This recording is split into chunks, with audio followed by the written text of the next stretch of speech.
Starting a new topic, perhaps most intriguing and most interesting across the whole course. Yes, just let me finish this. It's about scaling and renormalization. Yes. So I think the sound will be caught. So can we switch that off? What? Can we switch that off? Because I think this will catch the sound. That. Shall we switch this off? This one, sir. I have no idea how to do it. Oh, this one. Because this will catch the sound. Okay. Well, so I have to start all over again. Okay. So the topic of today's lecture is scaling and renormalization groups. Sometimes people simply say RG. So we'll be talking about scale invariance. As usual, when we experience a major problem, major difficulty like we do, when we approach the critical point and have no tool to describe its vicinity, because mean fields, as a rule, doesn't work. Only in very exceptional cases it does. But basically, for most of substance, it does not. We don't believe in dimensions 25 or 48, just to be sure that mean field is fine. Our world is 3 plus 1 dimension.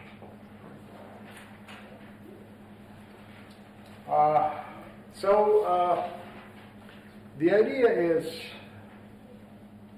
simple, but very deep at the same time, as it usually is.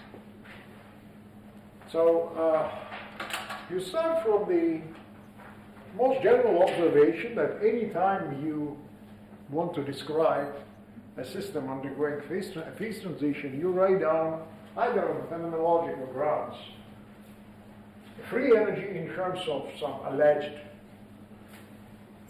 OD parameter field. Or you come up with some microscopic model, as we do when we consider the Ising model, whose Hamiltonian is given by the following sum, Jij, sigma I, sigma j. We can also add a magnetic field. And then we ask ourselves, what should we expect when we approach the critical point? First of all, we have to understand the following.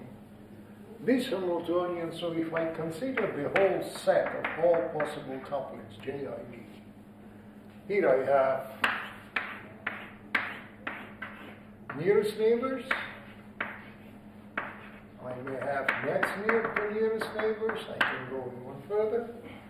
I will have a set of these couplings. I will call them, okay, so far I'm not doing nothing. So this set of coupling constant characterizes my Hamiltonian. And on top of that, I have to add this external parameter H. You can hardly imagine that there exists one more physical field which couples to anything else. Right? So basically it's exhaustive. Well, to all this you should put one more thing. You should put something which is called the minimal distance in the problem. And that depends on your choice, in a sense. In the way the model is defined, the minimal distance is of course the lattice spacing, just this distance. Right? But as you approach to the critical point, you find out that the picture is not exactly the same as it would be if you had looked at this picture at this Hamiltonian, its properties, so to speak, perturbatively. If you had started with the picture of more or less isolated spins and then switched off this coupling, assuming that the temperature is high and the ratio Ij by T is much less than 1, then I would expect expand the exponential in the partition function and do calculations using perturbative expansions in terms of this thing. No. When you approach the critical point, it turns out that this expression doesn't work at all. because it's a high temperature expansion. Instead, you have to invent something different. But what you do observe already within the very simple and transparent approaches like mean field or Landau expansion, you find out that there is a new fundamental thing, a new length scale, which you call the correlation. And then at a given temperature close enough to Tc, this correlation length may become much greater than the lattice spacing A0. Right? And then you come up with the idea, so far I'm repeating something that you already know. You come up with the idea of coarse graining. You can choose an intermediate scale, we call it L, which is much less on the one hand than the correlation length, but much greater than A0. And now the question is, what is the minimal scale in this case in your problem? Naively and wrongly, you would say it is this one. But in fact, if you come up with the coarse grain picture, then you eliminate all the distances from A0 up to L. Because everything which is inside the volume L to the power of D gets averaged. You come up with the new field, which is a local field depending on the center of gravity of this point, and you change it from point to point, assuming that the new, in quotes, lattice spacing is not A0 but L. So this is the way you start looking at the problem when you approach the critical point. Larger distances become more important, right, than they used to be before. Because before what you had, psi dot was of the same order, it would be from 1 to 10 A dot, which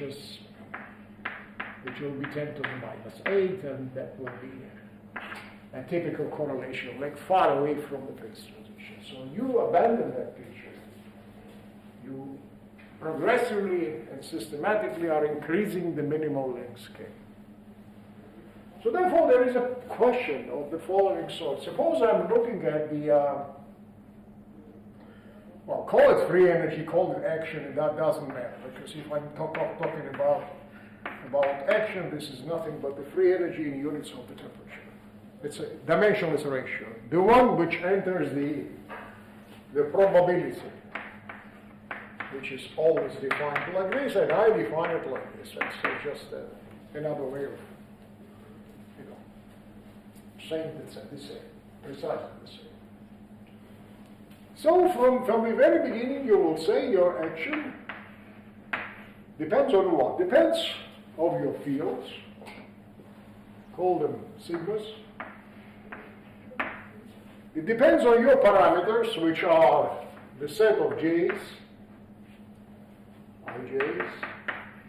It depends on the magnetic field, and it depends on the minimal scale R naught, which you have chosen to be the lattice spacing.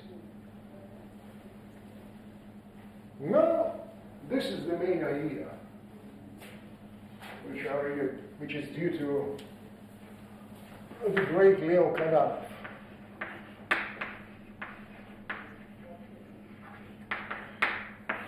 You pass from spins to the so-called block spins. Whatever I'll say now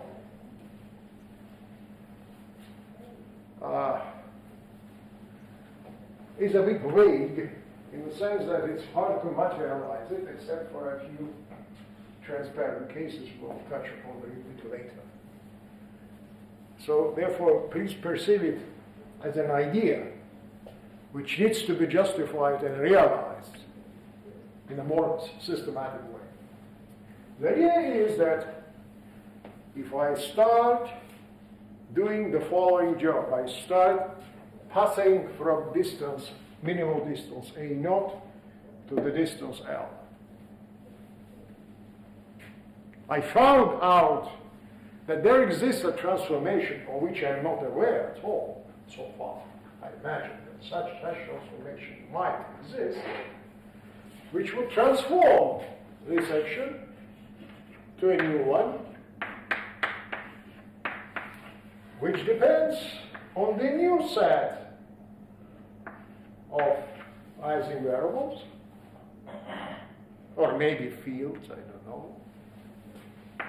New set of coupling constants, new value of H prime, and the new minimal distance R naught.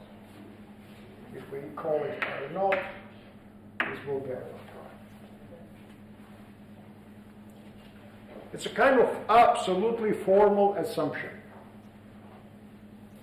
Can we materialize what we call coarse graining?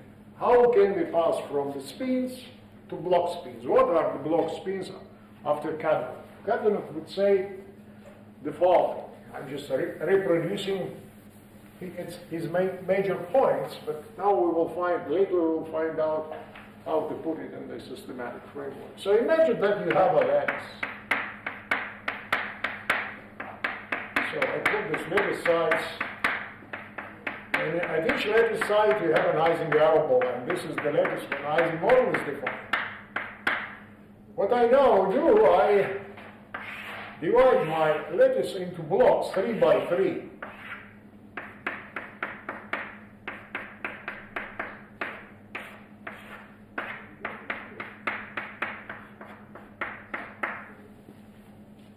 So if here, in the beginning, I had a minimal distance A naught, the new distance A naught prime would be 3 times A naught. Generally speaking, it will be, I expect it will be some parameter B, which is greater than 1. This is just for your understanding. So Kadanoff doesn't work to deal with each of the spin separately within each block. Kadanoff wants to replace the whole block by a new Ising variable, sigma twinno. It's a little bit counterintuitive on the first side because so you have 9 spins within a block. You have to account for all possible configurations. 9 of them are looking up. 1 spin reversal, 2 spin reversals, up to the point when all 9 of them are looking down. So many intermediate configurations. And he says it's possible, still possible, to replace all this complicated picture by an effective spin which takes 2 values, 1 and down, up and down. In other words, whatever you have there, you can normalize properly. It's absolutely counterintuitive. I read lots of his papers, when it came to me for the first time, it was many, many years ago, ancient times. And I was never able to perceive actually what he meant. It came much later, and not precisely in this formulation, because if you start doing this job, literally, you are in big trouble. It's not at all clear and transparent how to accomplish this problem. The idea is, if you really can do that, the question number 1 is, how do you know that the new action, or the new Hamiltonian, if you wish, or the new free energy is again of the Ising type? How are you sure that after this renormalization, after passing from sigma to sigma tilde, after passing from the spins to the block spins, you again, in terms of the block spins, recover the Ising model? Right? So, for instance, you could have started with the Ising model with only nearest neighbor interaction. As a result, you will generate another Ising model with nearest neighbors, next to nearest neighbors, okay? And then so on and so on. So that will bring you to bring you back to the original point, okay, I'm starting with the wrong model. I cannot only have nearest neighbor interaction. I have to switch on some of them with some distribution of the parameters. It's a complicated problem. So it is not at all clear that you will reproduce the structure of the original model. If this happens, it happens not exactly, it happens up to some corrections which have not, or some perturbations with respect to from what you have started, under the assumption that these perturbations do not play an important role close to phase transition. Sometimes we say these are irrelevant perturbations. We will specify what we precisely mean by saying irrelevant. And what is relevant and what is irrelevant, we will specify. In other words, in theories like what I have mentioned, if you reproduce something to the accuracy of these irrelevant perturbations, which play some leading role but never leading role, the theory is called renormalizable. The theory sustains renormalization. It can be renormalized because it reproduces itself. If it doesn't, then you are driven far away and don't know what you are looking at, even in that case. So this is Bloch-spin transformation is assumed to be kind of cornerstone of renormalization. And the next step is as follows. So if you have achieved such a transformation under which your R naught goes to mu R naught prime, which is B R naught, and B is greater than 1, but please let us choose B minus 1 to be much less than 1. In other words, B is a little bit larger than 1. In other words, I increase the length of the system, the minimum length, a little bit. It's clear why I'm saying that. I have in mind to treat this minimal length as a continuous variable in the end. It's a discrete by definition. So if all the scheme is conceivable, if it can be realized in some way, then I find out a set of JA, let me call them JA primes, being some functions of the original set JB, call them like this, right? And please don't forget that this coupling somehow is related to R naught prime, and these couplings are related to the coupling of R naught. Right. So you go from this scale to this scale, and you change from this value of the coupling constant to something new, and then you would like to find the relation. If you find this relation, the question is, can you solve it?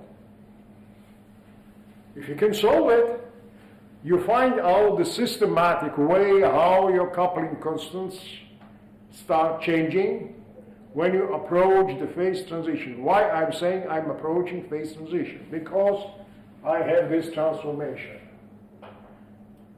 Every time I can go from R naught prime to R naught double prime, which is B R naught prime, which is B squared R naught, and I go to B to the power of n R naught. This will be some nth order minimal length scale with n is sufficiently large.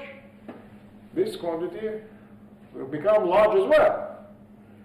I will eventually start increasing the minimal scale up to macroscopic values.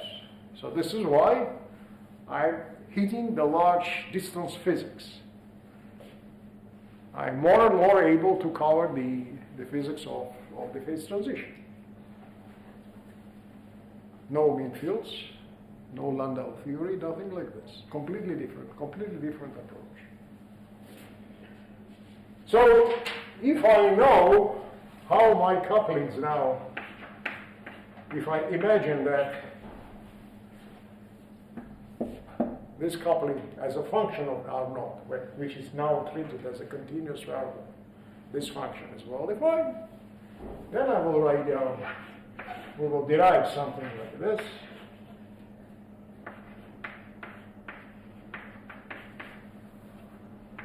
An equation. This is A. And this will be V as a function of A, which depends on all of these J, J1, J2, and so forth and so forth. This will be a typical set of equations. Why logarithm? Okay, I could have written dj dr naught, but I write down the logarithm for the reasons you will become clear. This is the only place where the dependence on R naught explicitly enters, is the left-hand side. But the right-hand side is a function only of the coupling constants, not of R naught. So such equations are called autonomous. In the course of differential equations, these are autonomous situations. The right-hand side does not depend on the variable. In the left-hand side, you have a first derivative with respect to some variable. The right-hand side depends only on the function.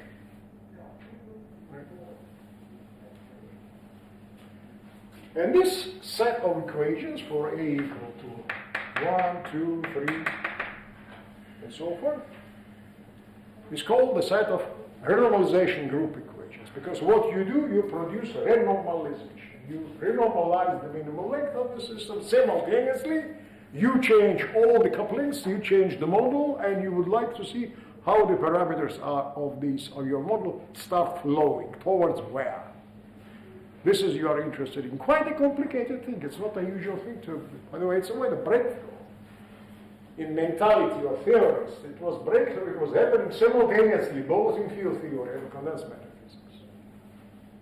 People responsible for this invention in field theory are Gell-Mann and Low. These are the famous Gell-Mann-Low RG equations in quantum field theory, which has been slightly modified but reinvented by such people like Leo Kadanoff, Ken Wilson, and others, Polyakov and Nersesyan, and others. So it's just kind of words. It's like wishful thinking.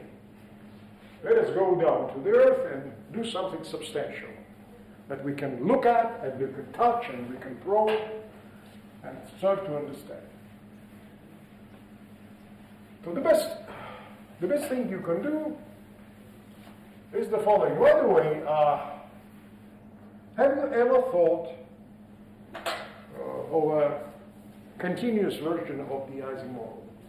Has anyone ever thought about how to reproduce the Ising model using a field theory, some kind of field theory? In fact, we have already done it in some way, but have you ever thought from the symmetry point of view, or have you or have you not? So far, no experience, a priori, right?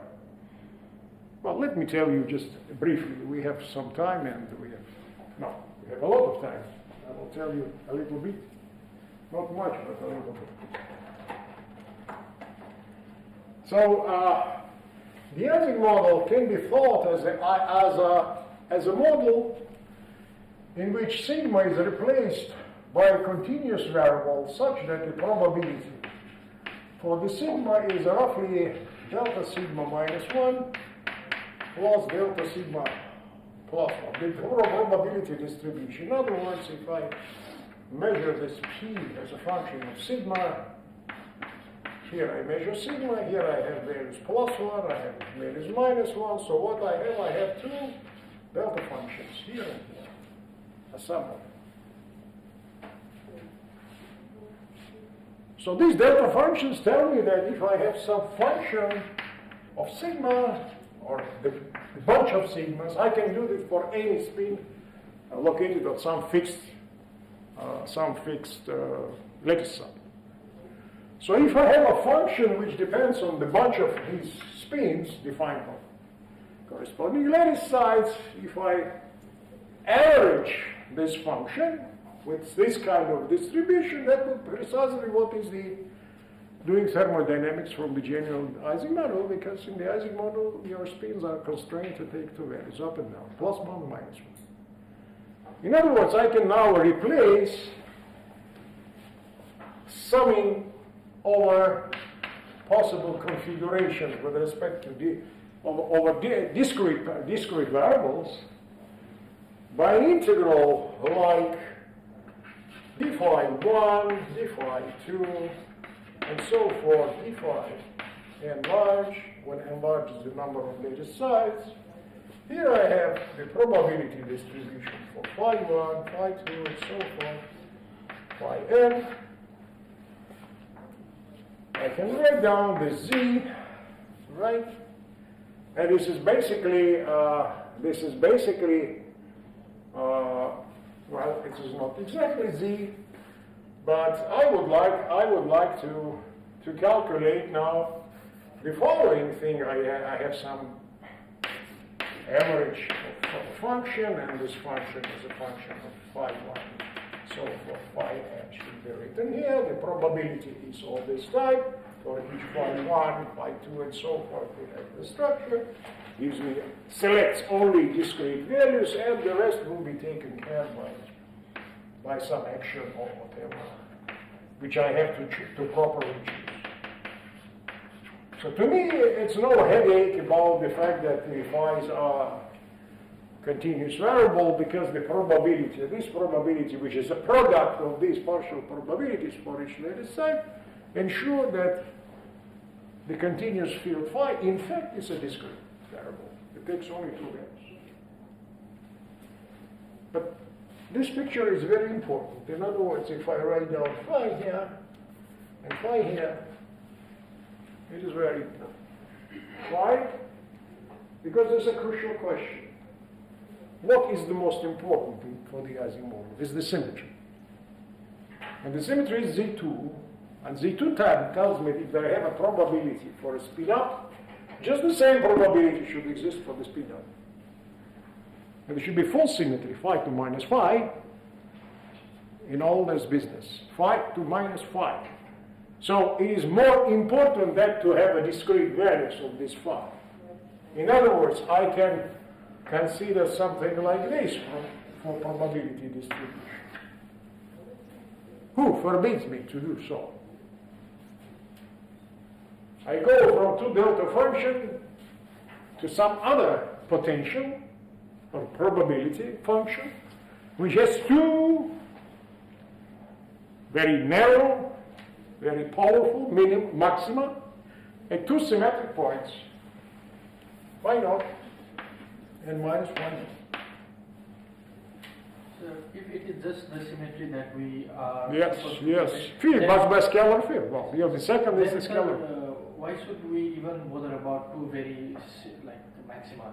We can... No. You have to have. Otherwise, you have to select most probable configurations. You are now allowed for the Ising spin to change some intermediate values. From 0 to phi naught, from 0 to minus phi naught. But you have to encourage your system to show the basic properties of the original genuine Ising model. Therefore, at some chosen value, for some chosen value phi naught, you have to have very strict, very steep maxima. Otherwise, if I have something like this, or if I have something like this, what is the most probable value? It's phi equal to 0. These are most probable values of the phi. So you will phi naught minus phi naught. The other thing is, these are not necessarily plus minus 1, because I can always normalize properly the field if I wish. But this is not important. The Ising model would not change if instead of plus minus 1, I will take plus minus 25. Because I will take this 25 squared outside the Hamiltonian and attribute multiplicatively to the coupling constant J. It will be a normalization of J.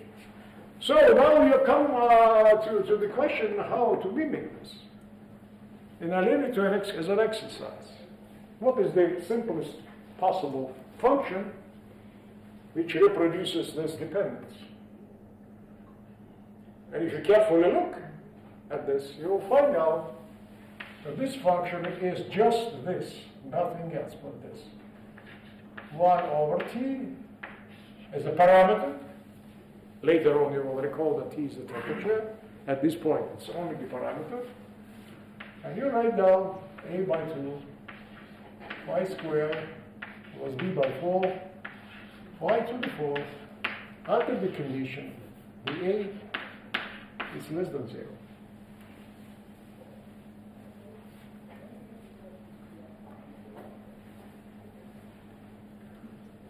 I will leave it as an exercise. So in other words, what I'm trying to say here is a simple statement that either using coarse grading procedure or simply using trick like that, as shown you here, you could stop thinking of the partition function as a path integral with respect to some fields, depending on the coordinate may belong to some d-dimensional phase space, and this is the exponent of some action of this field.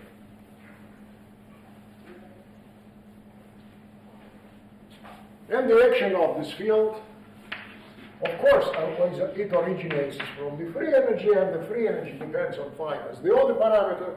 And of course, it resembles the Ising model in the sense that it also contains information about all the sets of coupling constants and are not the minimal distance. This is the way we can define a theory, which we suspect in displaying some peculiar properties related to a phase transition, which we suspect.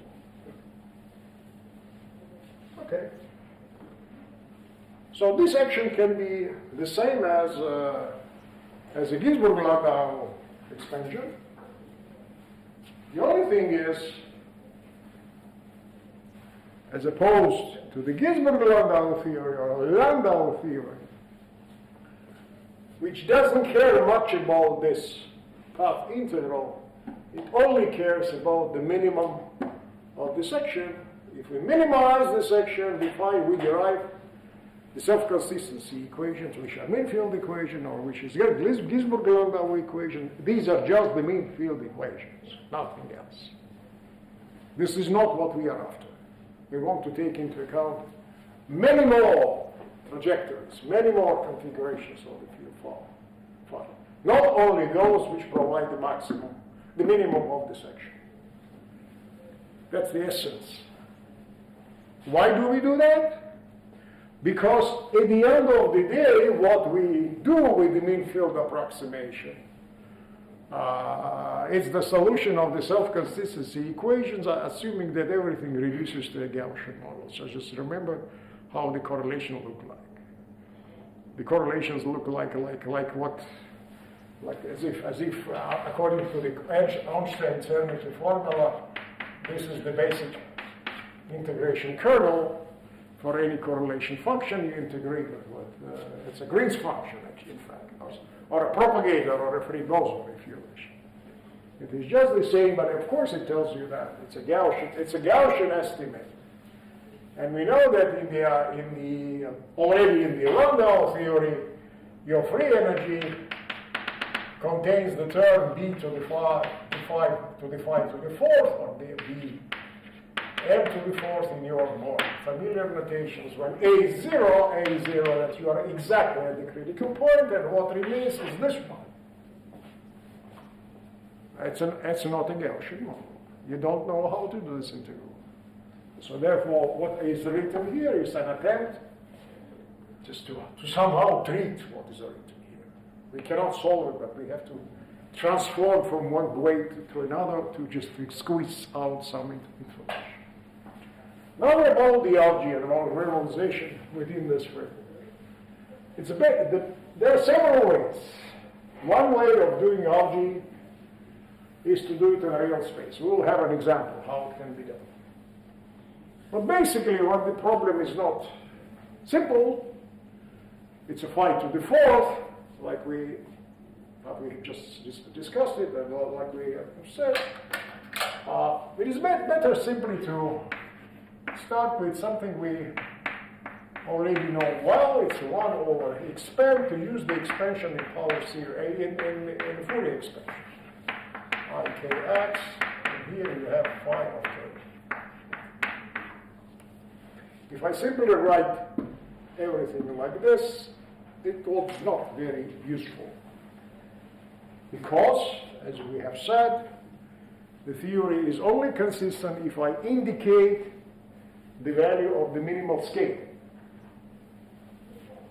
The good question is, what is the minimal scale? So when you assume, when you admit that the minimal scale should exist, the first thing that comes to your mind, okay, the theory is put on the lattice. Therefore, we have in mind some kind of lattice version of the original model. Lattice, right? Because there is a lattice constant, which is the starting point of any consideration, right? If you are on the lattice, then you are periodic in real space. As a consequence, the momentum is not conserved because of discrete symmetry, nor rather than continuous. Instead of momentum, you have to think in terms of pseudo-momentum, which is defined within the first brilliant zone. For instance, in two-dimensional case, for the first brilliant zone, for a square lattice would represent a square. Each side would be a k in terms of, in units of a naught, pi minus pi minus pi. This region in momentum space represents the first brilliant zone for the square lattice. It will be a cube. I don't want to display. Now, and of course there is a characteristic large value of k. In other words, when you write down something like this, that means that you hit the largest possible values of k. And these are of the order of 1 in units of a naught. They are inversely proportional to a naught. Well, here it is pi divided by naught. Here it is a little bit longer. There is square root of 2 adds as a multiplier, but you don't care. You don't even care about the fact that this is a rectangular square brilliant zone. You may replace it by a circular brilliant zone.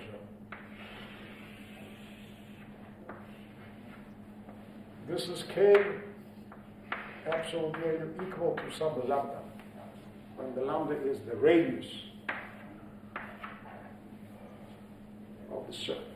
So the only thing you need to do is just to make sure that the number of degrees of freedom here and here coincides. So you have to fine-tune the lambda in such a way that after you have produced the quantization of the momentum in the box and counted the number of allowed points, this number of numbers here and there should coincide.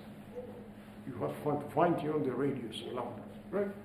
But for you, the most important thing is that there is a limit. There is a region of allowed value of k, beyond which no k exists. In other words, it does exist, but it repeats the same what we had before. It's a picture of extended brilliant zones, right? You know, by umklapp, you go back by reciprocal lattice vector, brings you back to the first brilliant zone always. Its periodicity in momentum space reflects periodicity in original physical space. So this field, therefore, is defined with the cutoff parameter lambda. K is less than lambda. And we know that lambda is inversely proportional to a naught. And a naught is the variable. So it's a general property of the Fourier transformation. Every time you think of small distances in real space, coordinate space, we have to go to large values of momentum in momentum space, and vice versa. Because k times x should be on the order of 1. It's very much resembles us to Heisenberg uncertainty principle. So it has the same mathematical basis in both cases. K times x should be of the order of 1, so large k's mean small x, and vice versa. All right. So what do you do next? What is then the block spin and what is the renormalization? Here there's an interesting thing to observe. Here you choose another circle with the radius L prime, such that L prime is a little bit less than L. Lambda prime, excuse me, is a little bit less than L. How much less? So lambda prime is lambda divided by b, when b is a little bit greater than 1. If I recall this definition, I understand that effectively A naught prime is B times A naught R. Now I start understanding what I'm doing.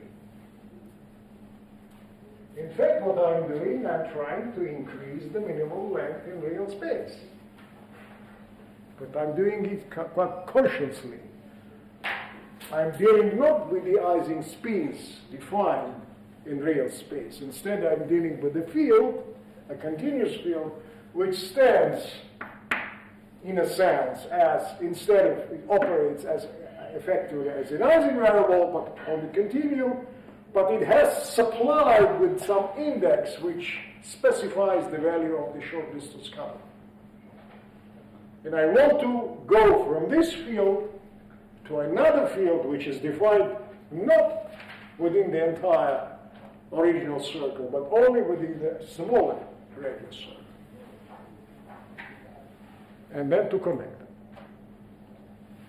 How it can be done? It can be done as follows.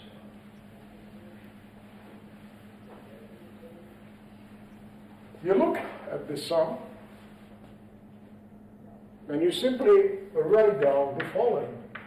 Sum over k less than lambda can be written as sum over k less than lambda prime plus the sum over k between lambda and lambda prime.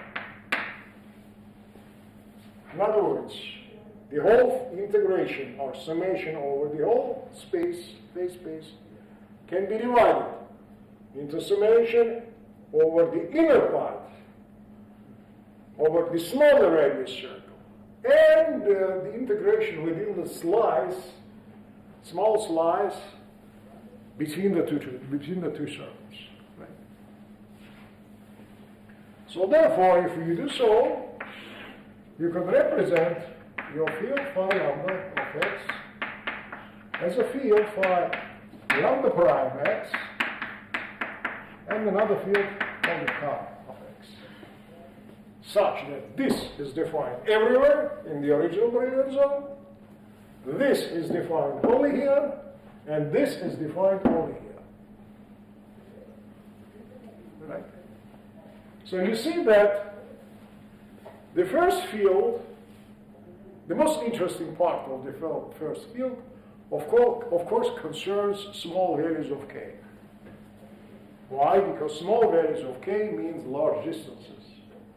And large distances is just the regime when the correlation length is large. So therefore, the behavior of the field phi of x at distances comparable to the correlation length close to the phase transition require knowledge of its Fourier transform at small value of k. Again, as I said, because of the general property of the Fourier transformation, k times x should be of the order of 1. So therefore, the physics, the long-distance physics, the one which covers the regime of the large correlation length, which sometimes is called the infrared physics, because large distances is the same as energies are small, right? This physics is contained here as well, because small k are covered by the sum. But this sum only deals with large k's. Clear? Because both lambda and lambda prime are nearly of the same order. D, even though it is larger than 1, it's a little bit larger than 1. If lambda is 1, lambda prime is 0.99, something like this. Right? So therefore, this part of the field is a rapidly fluctuating field. Sometimes we say it's fast field. What is mean fast? It oscillates very fast over the distances of interatomic space. Where does it come from? It comes from here. Typical K are squeezed within this narrow slice. They take values between lambda prime and lambda. Take large values. K is large. Therefore, if I choose some characteristic x, I immediately see that a small change in x, because of the large value of k, will induce large fluctuations. This is why sometimes people call this is a slow field and this is a fast field. Slow fluctuations, fast fluctuations. The idea is what? The idea is when I look at this integration over phi lambda can be split into two integrations. I have to integrate, since the corresponding fields, the two components, are completely independent statistically, right? I have to integrate over phi lambda prime and over. In this way, I will cover all the degrees of freedom. Because the degrees of freedom now are accounted for by the picture in momentum space. And this picture in momentum space tells me I have the original degrees of freedom, all those inside a smaller circle, plus those within the slice. And I can split them. I have to integrate over both of them. And if I do so, then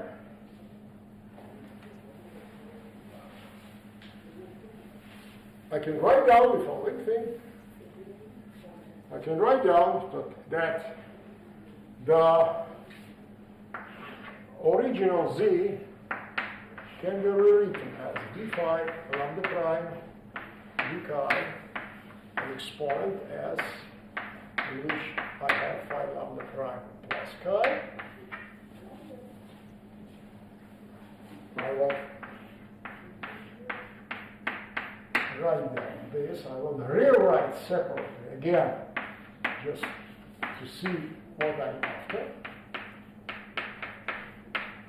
And if I have done this integration, no one forbids me to represent it as an exponent of some effective function which depends only on phi lambda prime.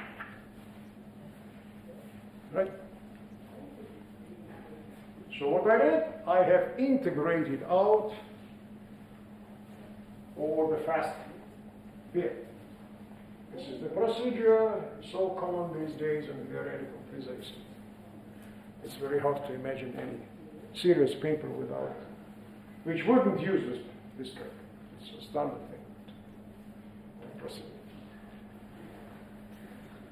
So, the original action would reflect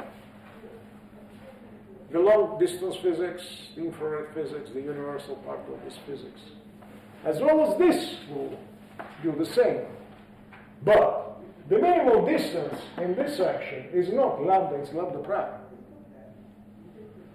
So this action, it describes slightly different physical system. The one for which the minimal scale is larger. And the coupling constants are changed. Right? So this is the way to connect the original action to the renormalized action. This is actually the practical way to do all this.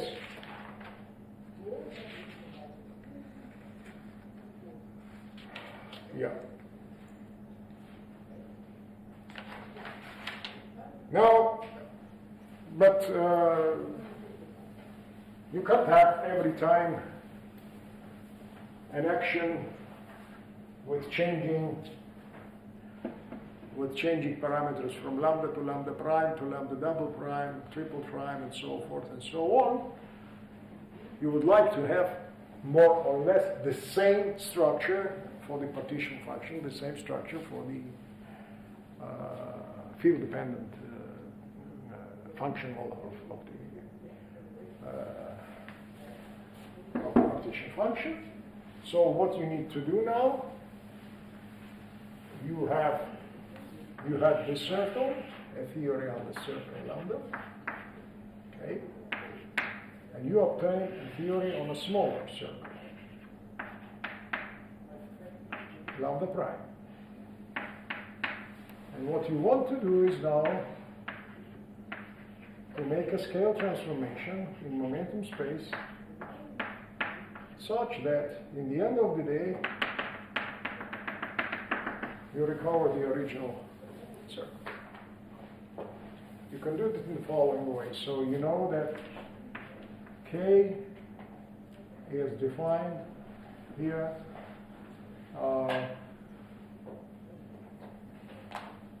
here from 0, K varies from 0 to lambda prime. So therefore K over lambda prime, I want it to be from K prime. Let me check if I did it correctly. Yes, that's precisely the way I'm doing. So therefore K is defined as the ratio lambda prime over lambda K prime. Yes. And automatically X will be lambda over lambda prime X prime. And therefore R naught will be a lambda divided by lambda prime, and lambda prime will be lambda prime divided by lambda times R naught. I remember that lambda prime is lambda divided by B.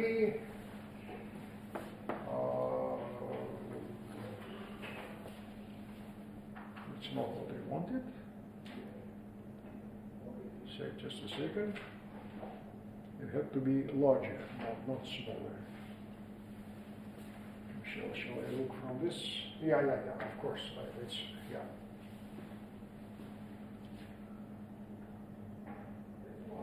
I have to check. K goes to as a ratio, K goes as a ratio lambda prime by lambda, X goes as a ratio.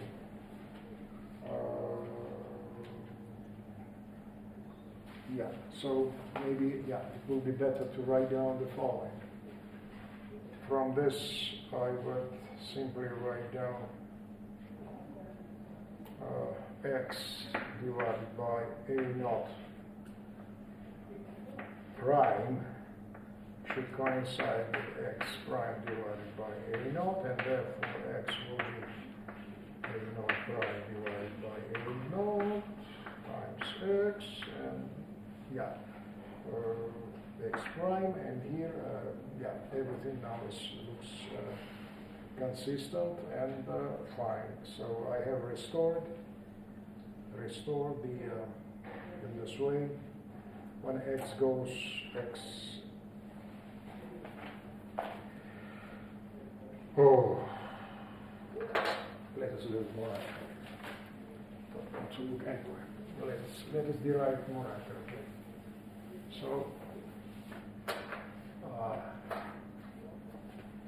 So this is K prime. This is K. This is K. This is K in this field. In this field. K, which varies from 0. This is the modulus up to lambda prime, and I want it to change to vary. I want it to vary from 0 to the original cutoff. So therefore, I define. I do the following thing. I want K divided by lambda prime to be a new K prime divided by lambda, and when K takes the value of lambda prime, then K prime will be lambda, and everything is fine. So therefore, K prime is lambda divided by lambda prime times old K. Now, according to general properties, therefore the corresponding distances R naught prime should be lambda divided by lambda prime R naught. And here I'm looking at this expression, and indeed I found out this. The job is done. You get the point. I messed up in the beginning, but what I'm saying is the following. I want to change the variable. It's only changing the variable, nothing else. In this case, the k goes from 0, varies from 0 to a smaller radius. But I want to build up a proportional k divided by the smaller radius is the same as the new k prime, I don't know what is that, it's a new variable, divided by the old radius. Then the relationship is that this is the substitution. Right? But once you know the substitution for the case, for the real space will be just inverted because of the Fourier transformations. So I invert it here and I find out for any distance, including the minimal one, the new minimal distance in this business turns out to be expressed in terms as a linear function of the old minimal distance times the coefficient b, which is greater than 1. In other words, I have increased the minimal length, as it should be. As it should be. Good. So that's the procedure. The other thing is to what extent I'm able to do this integral. It's a separate story. Don't ask me now how it's being done. Every time it's a problem. It's a serious problem.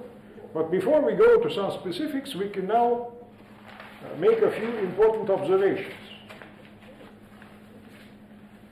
First of all, we can iterate this procedure many times. Where does it come from? It comes from not from this expression, from this condition, but from the one that b minus 1 is much less than 1. Every time the radius is increased a little bit. So therefore, there are many, many, many steps until you go to a macroscopic distance for the minimal length, right?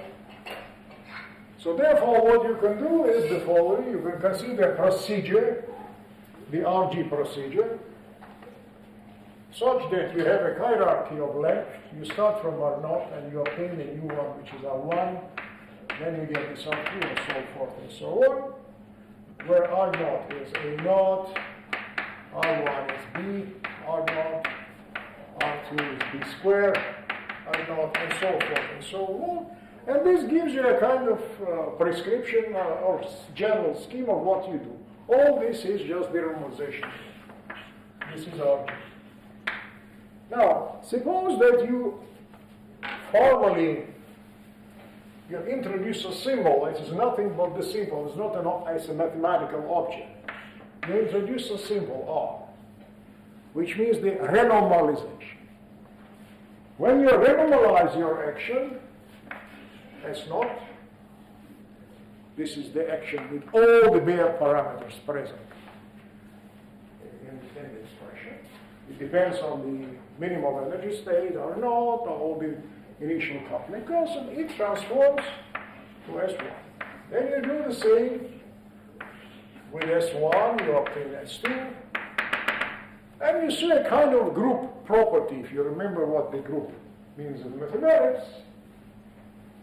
It's not exactly the group, it's a semi-group, because you cannot go backwards. You cannot recover the previous step from the original one. That's the restriction. Every time you go to the system with a larger minimal scale, you cannot tell where you came from when you already have done this procedure, because you could have arrived at this point from completely different value of the original next scale. And now, among all the possible transformations, there is one transformation which has a very special meaning. It's the situation when some action transforms to itself.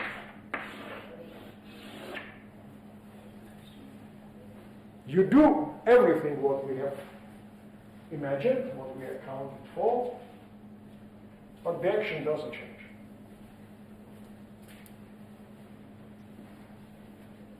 In transformations like this, such action is called fixed point action.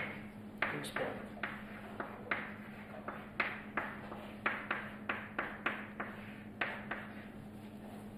since every time you do this RG procedure, you change the length scale, this means that changing the length scale changes nothing. This is only possible if the system is scale invariant. If the system is arranged in such a way that its physics does not depend on the choice of the length scale, or equivalently energy scale, which is the same. Short distances, long distances, doesn't matter. Physics is just the same, it remains invariant.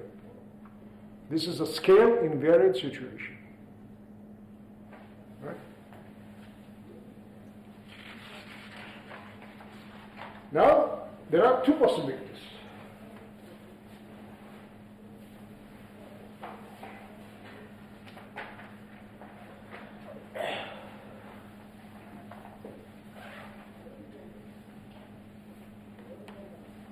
Possibility number one. Your scale invariant may be achieved when the correlation length is 0. If the correlation length is 0, you will increase it millions of times, it doesn't change.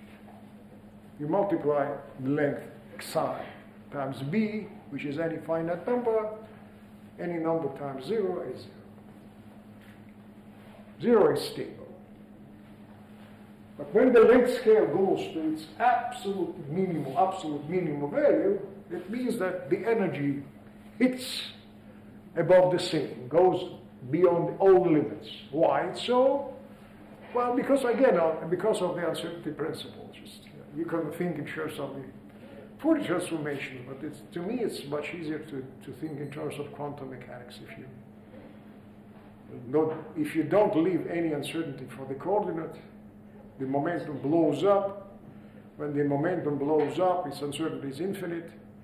So is the uncertainty of the energy. So the energy is also infinite. So that means that the characteristic energy gap, in this case, is infinite.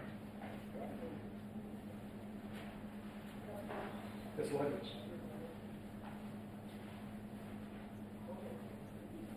The good question is, what is this physically? Can this be indeed the case? The answer is positive, is affirmative. This is the case for any stable thermodynamic phase not close to a phase transition. Any. What is meant by that? You take a system, you take a liquid, not at 100 degrees temperature, but room temperature. Liquid is a liquid. Water is water. What you can say about this? You say, okay, you're looking carefully at the structure, you find out that there is a correlation length xi. There is a correlation. It cannot be a system without correlations. They are always present, right? On which order this is okay, you will say, well, typically at room temperature it will be small, something like 10, maybe 15 angstroms times 10 to minus 8. Maybe from 1, I don't know. It depends on the chemistry. Okay, I'm not an expert, just don't ask me. I know for sure that if the phase is stable, the correlation length has its takes macroscopic values. That's fine. Maybe not exactly 1 angstrom, but maybe 10 interatomic distances. Now look what happens in this case. In this case, you can divide such system, such thermodynamically stable system into subsystems. Right? The only thing you need to do is to choose your subsystems to be of the order of to characterize objects whose linear size does not exceed xi naught. But every time you go to relative distances between the subsystems which strongly exceed xi naught, these subsystems turn out to be completely statistically independent. Right? what do we all know about the simplest examples of statistical independence? Of course, it's ideal gases, right? An ideal gas is a system of statistically independent, not subsystem, but elementary particles. They don't interact, they don't talk with others. The whole energy, sum of the energies of each particle. And what is the correlation length? Zero, because there is no correlation between them. So, even though there is a correlation within each subsystem of such a thermodynamically stable system, if you start increasing the length scale, you can do that. You can start doing RG, right? Think in terms of RG. You increase the minimal size or not up to the psi naught. And then you go to larger values of this psi. For you, this subsystem is then no longer a subsystem, it's just a particle. Because any correlation between them is completely lost. In other words, this is the typical example of the validity of a Gaussian approximation. Fluctuations are Gaussian and subsystems different. Subsystems separated by a distance larger than psi naught don't talk to each other, statistically independent. So you recover effectively the picture of ideal gas, ideal Boltzmann type gas. And for the ideal Boltzmann type gas, correlation length is zero, and the correlation, so the corresponding energy is infinite. That's the whole story. It's simply a stable thing. Now you can ask yourself, what will change if you start changing temperature a little bit? Or you switch on the magnetic field? Or you change the pressure? Or you put your system from one vessel to another one and squeeze it a little bit? Nothing dramatic will happen as long as you are not changing these parameters strongly. That means that every time you change the environment, you change the external or even internal parameters of the corresponding action, nothing dramatic changes. So such fixed point, therefore, is stable against the most of thinkable and unthinkable perturbations. This is a stable fixed point. Non-critical state of matter is a stable fixed point. And there is another possibility. Excuse me, sir. Yeah. So, in this case, Sorry. no.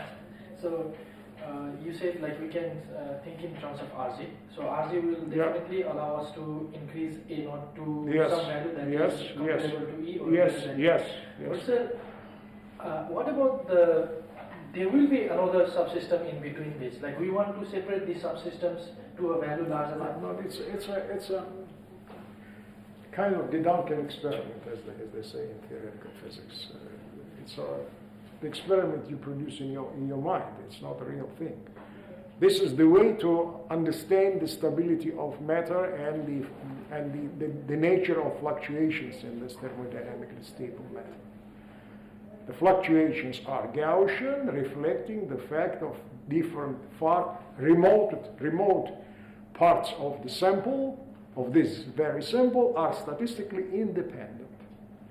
It simply reflects the fact that every time you have a correlation function between any two quantities, whatever those quantities are, F, R, F, R prime, in the limit, not necessarily to infinity, but formally if you take infinity, then you see that what you find out is this one. Basically, times some smooth function of R minus R prime divided by psi. This is the main component of this correlation function. The correlation decay over the distance psi naught. The psi naught is the correlation length at a given temperature, at a given pressure, for a given volume, for a given value of the humidity of the air around, whatever you wish. Which means that if anything on Earth, call it subsystem or call it otherwise, is separated by another similar thing, item, by distance greater than psi naught, these things fluctuate independently.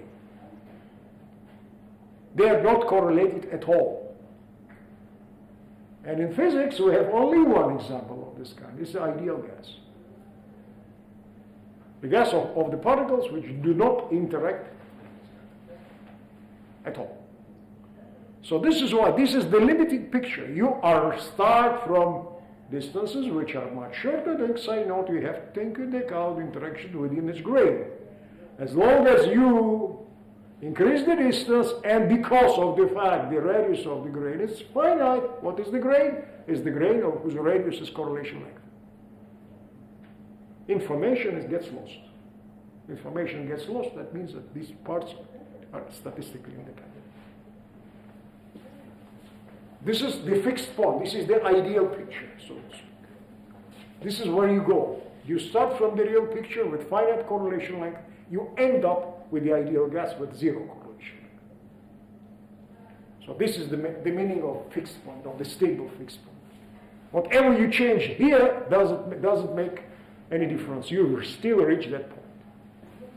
A counterexample is the system which is at criticality. If a system is another system is at criticality, that means that the correlation length is obviously infinite. But if you multiply infinity by any number, any b, it's still infinite. So there are only two cases, 0 and infinity. And of course, the corresponding energy is 0. This is the critical point. And therefore you conclude the critical point is a point when the system displays full scale invariance. The length doesn't matter at all because all the lengths are much less than the correlation length. All right, so effectively you are remaining within the same grain. The properties of a system or a subsystem are essentially the same because the system is identically equal to any of its subsystems. These are not separable and not any longer, not anymore. Right. But there is a difference. This fixed point is not stable.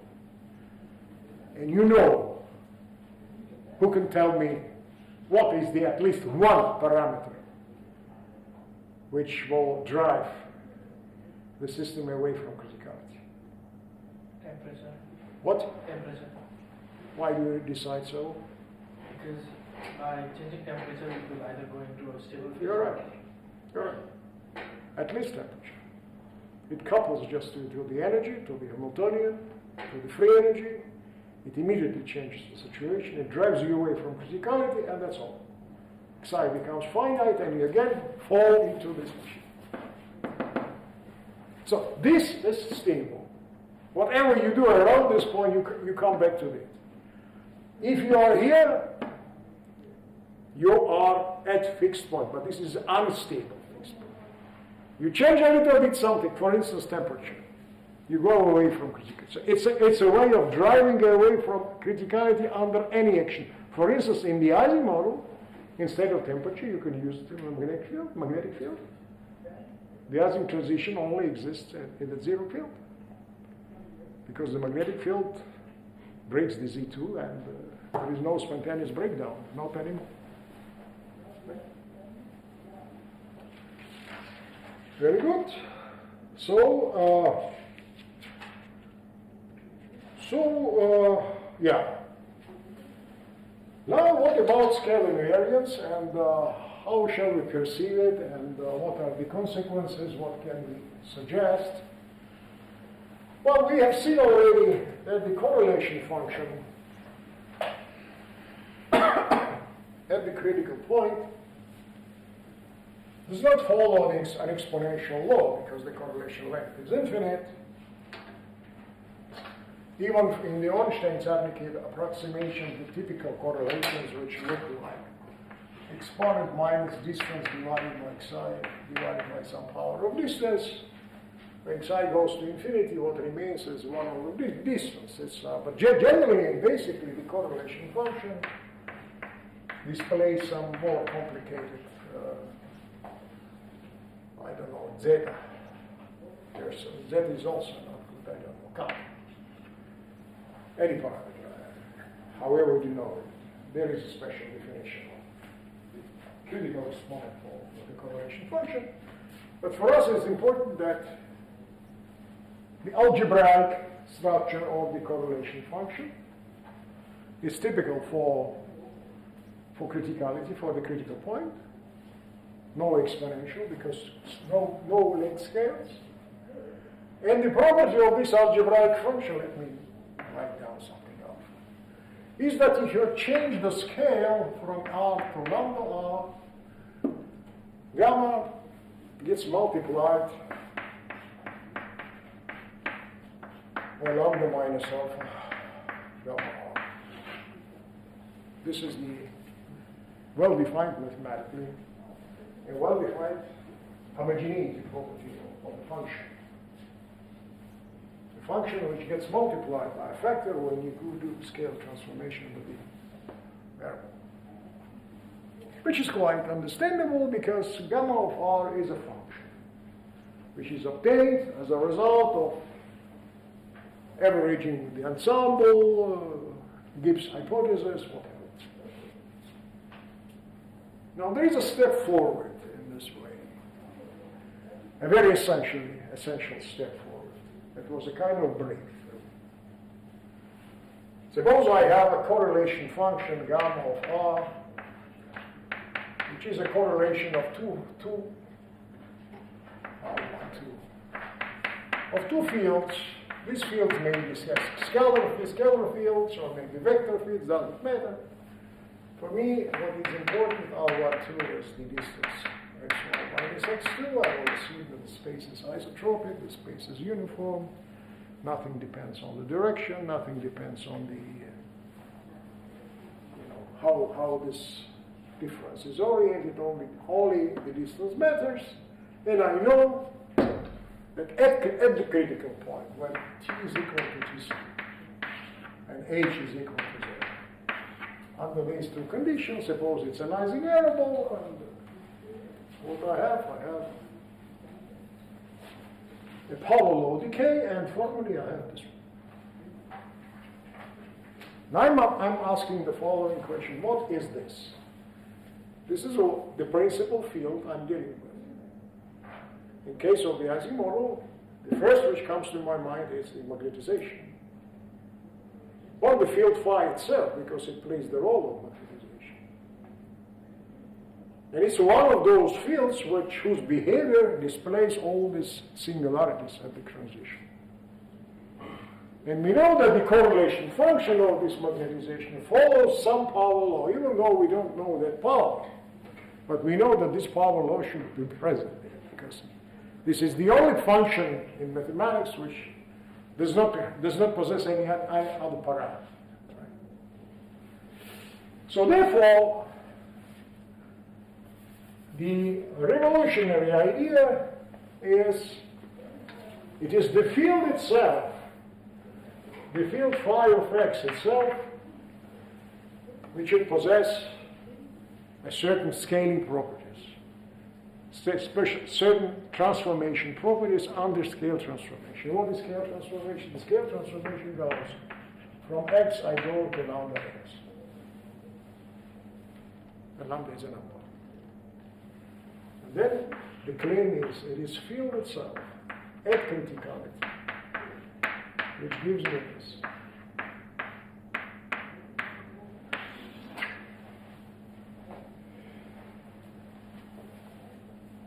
The field is organized in such a way that at criticality, after you have done all this coarse grading, after you fine-tune the temperature close to the transition temperature, your field is not the same as it was when you started from the Ising model. It's much more involved object, more complicated object. And this object is called the primary field, one of the primary fields, the most singular fields, that means, of the theory, displays this property. The first thing we need to do is to check the consistency between this statement and this statement. This is a semi-empirical statement. We know the correlation length goes to infinity, so all the correlation function must display a power law. Let us consider now gamma lambda x, which is the average of phi lambda x, lambda r, 1, lambda x2. I use this. I think lambda minus twice delta. I cover the old function, and I get the result.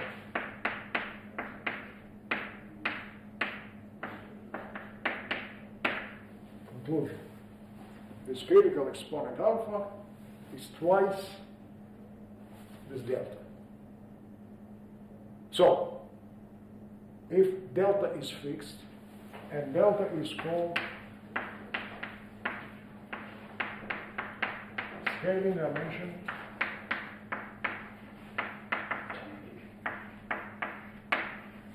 of field 5 of x. If I know the scaling dimension of the field phi x, I know the critical exponent of the corresponding correlation function. So you see, these are consistent, one with another. It's very important. So, and you can do many other things, and you can find other primary fields. For instance, for the Ising model, it is just the autoparameter field, phi of x, or m of x, or m is magnetization. You can consider the product of nearest neighbor sigmas, which will be phi of x, phi x plus a naught, right? So I made some splitting because these are nearest neighbors. And since I made splitting, then you can continuous limit. I can also, apart from phi of x, I can also think in terms of the gradient. This is also one of the primary fields. And one has to calculate its correlation function. And I also may have an object like this. It will be energy density, because indeed it's a density of the energy in the original Ising. It gets multiplied by J. Right? So the whole set of these things. Now, what is the simplest scale invariant action? The question is, this is just the general discussion. Can I put on the table some action which satisfies this condition? R S star is S star. In other words, which is scale invariant. Action written for some field for which the scale transformation of the coordinate and the corresponding field change nothing. Keep it invariant. The simplest version of this field, of such action, is the action for a scalar field. Phi of x, phi is just a scalar function. Very typical, very similar to what we have for the Ising model, because in Ising model sigma, it's a scalar quantity. It's a discrete but scalar, not a vector one. Right? It consists only of a single term. You can put C in front if you wish, and here we'll write down d mu phi squared. So, I'm sorry. The space dimensionality is 2, x vector is x1, x2, d mu is d1, d2, and that's actually it. So what you see, it's only a gradient term in the two-dimensional Ginzburg-Landau expansion, where I set both a equal to 0 and b equal to 0.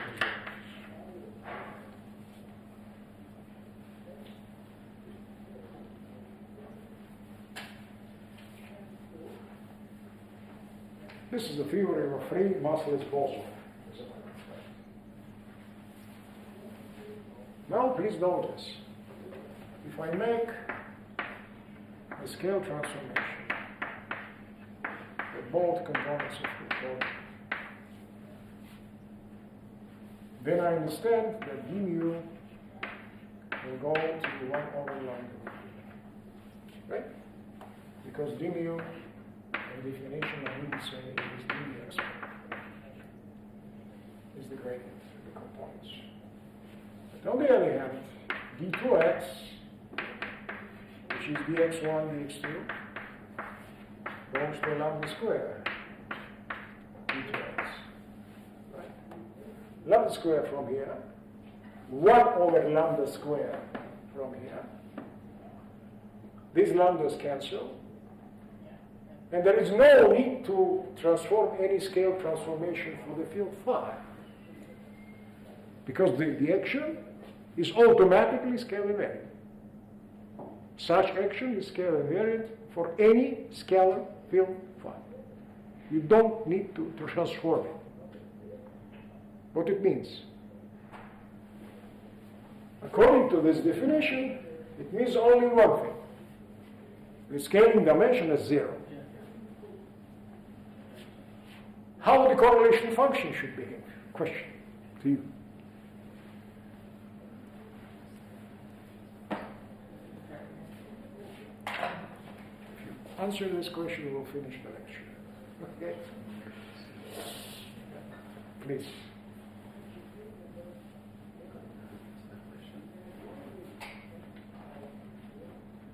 But I want a guess, but an educated guess. Not just I think that and no. You have to put your arguments on the table. Please repeat the question.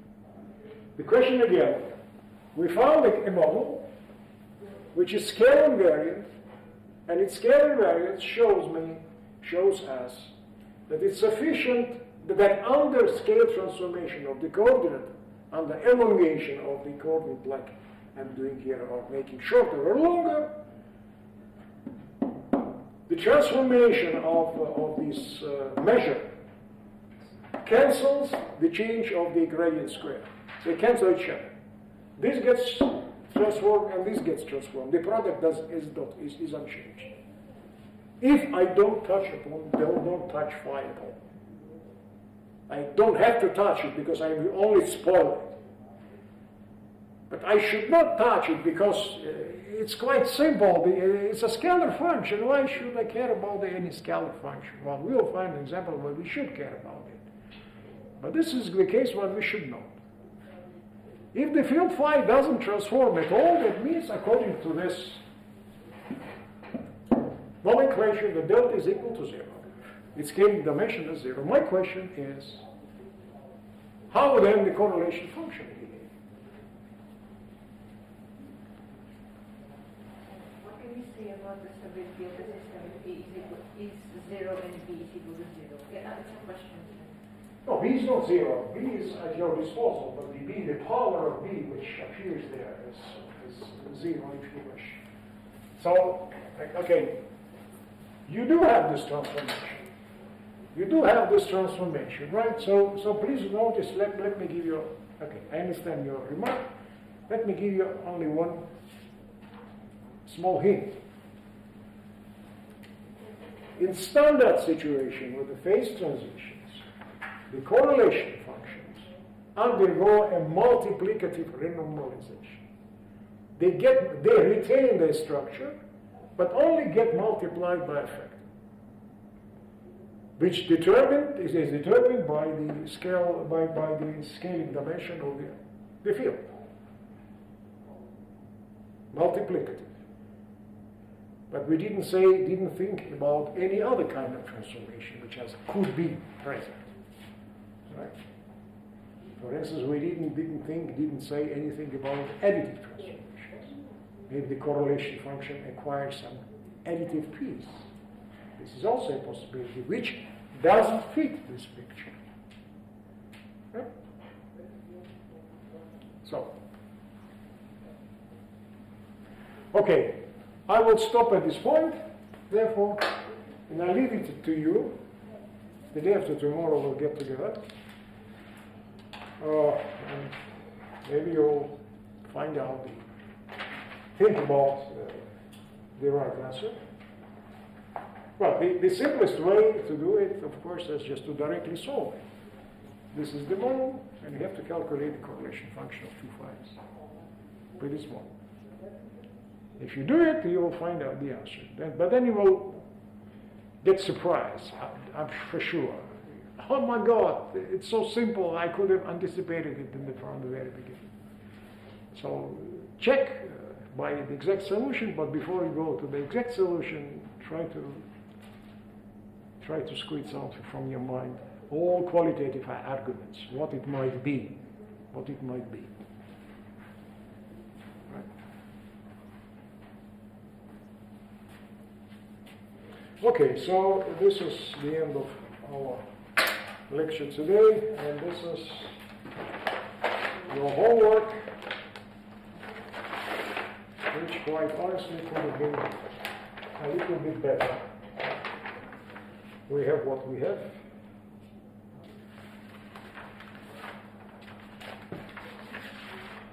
So we meet, so we meet good afternoon.